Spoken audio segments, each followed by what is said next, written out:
I went from looking like the Michelin Man to looking like Superman. And I didn't track a single calorie. No crash diets, no insane fasts, no giving up the foods or the lifestyle that I actually enjoy. And I know right now you probably think that I am lying or I'm delusional. But what if I told you I didn't eat one meal a day? I didn't go keto. I didn't go carnivore. I was eating 2 to 3 large square meals a day. And I didn't cut out bread, dessert, ice cream, or any of the foods that I enjoy. And that's where things get interesting. Because I didn't just do this once by myself. I use this exact system with over 300 of the clients that I've worked with over the last 4 years. Guys who are burnt out, frustrated, injured, and just tired of spinning their wheels. And it works every single time when you follow the process. Because here's the truth. Most people don't fail diets because they're lazy. They fail because the system that they're following is broken. You are told to eat less, move more, and just suffer through it. And then you're shocked when you rebound, lose energy, and just hate your life. I've been there. And so that's exactly why I built something different. So over the next 10 minutes, I'm going to show you the exact step-by-step formula for how you can completely transform your body over the next 90 days without restriction, without fad diets, without sacrificing performance, and learning how to eat like an athlete because food is fuel.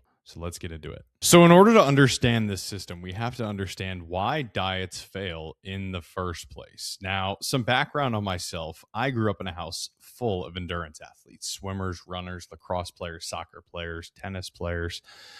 We were eating a lot of calories to replenish all of the fuel that we were burning during our training. And I say our, but I was not an endurance athlete. I was in a chronic caloric surplus because I played baseball, football, a lot of stop and go. You're just not as expending as many calories as some of those other sports that I had just mentioned. And throughout the entire process of me learning how to lean out and how to eat for fuel and performance rather than just gluttony and pleasure and taste, I crashed and burned with this nutritional adherence so you don't have to. And I've developed the system over a long period of time. The first constraint is the fact that you are never going to outrun your fork or your spoon. That is the bottom line. If you are eating more than you are burning, you are going to gain fat. And some of that might be muscle, sure, if you are training hard and you're recovering properly. But the reality is that if you are in a caloric surplus, you're going to gain body fat. Your body stores the energy that you do not burn as fat. It doesn't get stored as anything else. And that is a survival mechanism. That is a protective mechanism that throughout human evolution and human biology, our bodies have adapted to where we don't know if our next food's coming from the next harvest or the next hunt or anything. But now that we have hyper access to calories, we have so many calories in every grocery store and we can DoorDash and make something in the pantry immediately. We don't need to worry about having this excess fat. We know that we can probably find food at any point throughout the day, the week, the month, whenever. We're not going to starve here in the United States of America. Now, the 3 mistakes that I made throughout me trying to figure out what this adherence really looked like was, number one, I would underfuel. It led to excess cortisol. It led to me falling asleep at my desk at my internship. It led to hormonal changes, mood swings, and frankly, just losing a lot of the performative benefit that you get from your nutrition. I was over bulking at one point to where I was trying to replenish all of the fuel that I burned in training. But then it was like, oh, well, that tastes good, so I'm going to eat that. Instead of being like, oh, that tastes really good, so I'm going to use that as a fuel source rather than something I'm just going to put in my mouth so I can spike my dopamine a little bit. And I was eating a lot of chicken wings, drinking a lot of beer, eating a lot of pizza, cereal, just things that weren't benefiting me. Things that if you looked at it, you'd be like, is that food or is that just goy slob? What is that? And then finally, I arrived at this conclusion after many years of cycling through every different diet that you can imagine: carnivore and keto and vegan and fruit till noon and lion diet and fruitarian and fruit fasting and all these things. And what it eventually led to is me just damaging my gut chronically and having to receive additional benefit and support and basically rebuild the gut flora and the gut microbiome. A lot of inconsistency with how I was feeling and how I was performing and all of these things. You need to realize that food isn't just about calories. You could lose weight eating 2,000 calories of donuts or 2,000 calories of chicken breast. But the micronutrient profile of the chicken breast is going to give you so much more benefit than the donut, which is just basically fats and carbs combined into one. So, two different energy sources, but there's no micronutrient profile.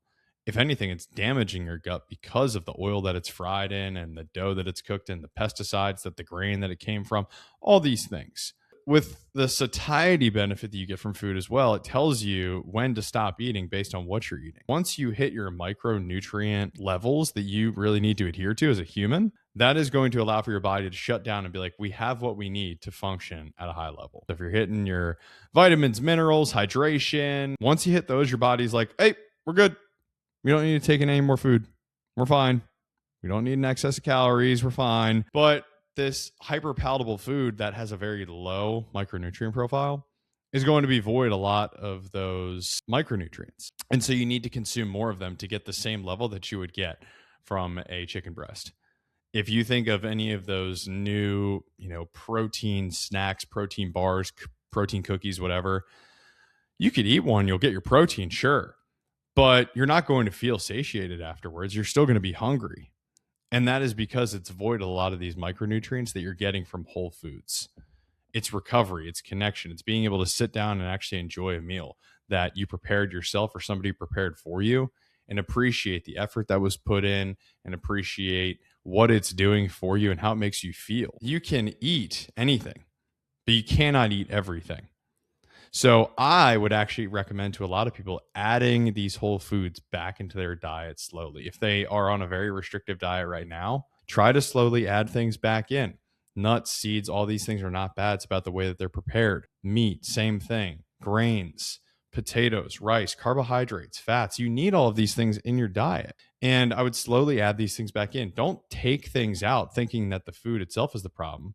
At the end of the day, the calories are going to be the problem if you are struggling to lose weight. The more that you can diversify your diet, it keeps things interesting. It keeps your taste buds active, and it allows for you to actually enjoy the meals. And then 3, chances are that if you have a very diverse plate full of vegetables, grains, carbs, protein sources, dairy, all of these things, you are getting all of the micronutrient benefit that you need as a human in order to function at the highest level possible. You also want to anchor protein into your diet because protein is going to be the most satiating macronutrient. So if you were to eat 8 ounces of steak as opposed to 8 ounces of pretty much anything else, the steak is probably going to fill you up a lot more. And that is because it's full chock of micronutrients and vitamins and minerals and the things that are going to help your hormones and your body fuel itself and recover and perform at a high level. But also it's going to have that protein. And once your body hits adequate levels of protein, it's going to be like, hey, we're good, shut down, right? And with anything that you eat, I'm not here to say that you can't have cheat meals. We'll talk about that a little bit later as well. But a cheat meal or a thing that you enjoy, a slice of pizza, a piece of cake, a scoop of ice cream, understand that, yes, it does taste good. And because it tastes good, you're going to want to consume more and more and more of it. But if you can develop the ability to eat a nutrient dense meal first and then maybe enjoy some of that stuff on the back end, just start with one slice. Just say, like, hey, I just want to have one slice of pizza. Man, that tastes really good. I got to share it with people that I love. I'm so glad somebody crafted this. Look at this pizza right here. Look at how good that looks. That was one of the most fantastic pizzas I've ever had. And I had a couple slices of it, in addition to a protein source and a salad and everything else I needed to get my micronutrients in check, my protein in check. And then I had that pizza and I enjoyed the heck out of it with someone that I love. So it was 100% worth it. And I didn't feel like garbage afterwards because I overate. Now, the 8 non-negotiables that you need to adhere to are the fact that we're trying to eat 2 to 4 nutrient dense meals per day, because that is going to allow for us to constantly feed our body what it wants and what it needs to keep the engine and your metabolism burning hot. And slowly we can ease these nutrients in so your body can actually process them, rather than doing like one meal a day to where it's just a shotgun shell right to your face of all the nutrients that you need. And then your body's just like, how do we break all this down? Okay, fire, fire, fire, like all these things at once. You go here, you go here, you go here. Really, I mean, like, think about it. That's literally what it is. If you were to have 2 50-gram protein meals per day, that's going to be on the lower end of the RDA, but still 100 grams of protein throughout the day on the very, very low end is still not too bad. Like if you're getting 0.5 grams per kilogram of body weight in protein, yeah, it's not going to be as good as getting zero point 0.8, which is the recommended daily allotment, but it's better than getting 0 grams or 25 grams. So at least you're getting that protein in there. And if you're splitting it up over 2 meals, chances are that you're going to be in that caloric deficit. And then I would look at it more from a weekly basis. So how many grams of protein am I getting per week? If I'm trying to go gram of protein per pound of body weight, so for me, it's 175 grams. What is 175 times 7? Okay, I'm going to multiply that. And then how many grams of protein am I getting throughout the week? Does that mean I can do less on one day and more on another day? Sure. There's not this like super short window of when protein synthesis can happen. It really happens on a longer time horizon because we're adaptable creatures. We don't snack. We sit for our meals. We be present with them. The 20-minute rule is once you finish whatever's on your plate in front of you, if you're still hungry or you think you're still hungry, wait 20 minutes, go up, do the dishes, go for a walk, socialize, interact with the people at the table around you. Don't just like stare at your plate and be like, where'd all the food go? And then decide if you want more food. Because I guarantee you, chances are 99% of the time, after those 20 minutes, you're gonna be like, you know what? I think I'm full. I think I'm good. And then you won't need any more food. You're fine. If you go for that walk after the meal, digestion, nutrient shuttling into the different parts of the body, fantastic for both those things. Great for the gut. Limit your liquid calories. We don't need to be consuming full calorie sodas. You do not need to fear aspartame or 0-calorie drinks or 0-calorie sodas. They are perfectly fine to consume as long as you're not drinking 50 of them per day, which I think is pretty much scientifically impossible.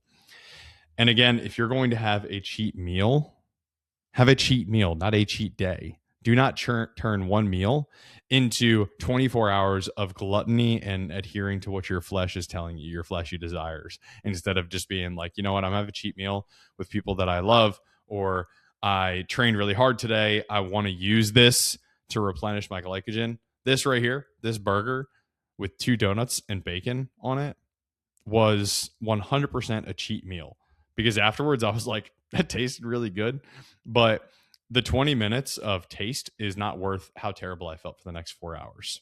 Think about it that way. Okay.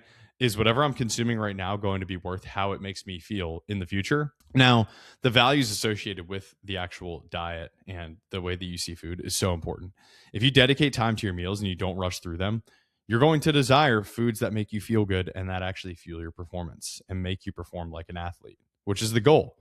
If you're present with the food and the nutrients that you're taking in, then from that point, you can also understand, okay, well, I've got some zucchini and I've got some red peppers. We got vitamin C and we've got some vitamin B from the meat, and we've got some omega-3s from the eggs, and we've got some fiber and fats from the avocado here. Then you can actually be like, wow, this is fuel. This makes me feel good. This is great.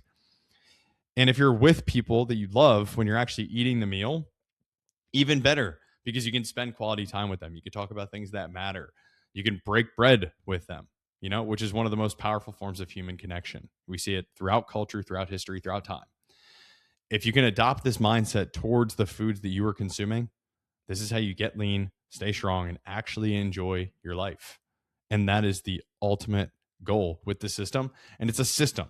It's not a diet plan. It's not a diet at all. This is just a system and a formula that works time and time again if you adhere to it and you stick to it and you structure it. Guys, I really hope you enjoyed this breakdown. If you did, you can let me know in the comments what you thought. You can also shoot me a message on either Instagram or X. And if you shoot me the number 22, so just type it out, 22, I will send you a breakdown on the entire Eternal Athlete system and how you might be a good fit for it and how you can get into the best physical, mental, and spiritual shape of your life over the next 90 days. So thank you so much for being here, and let's get after it.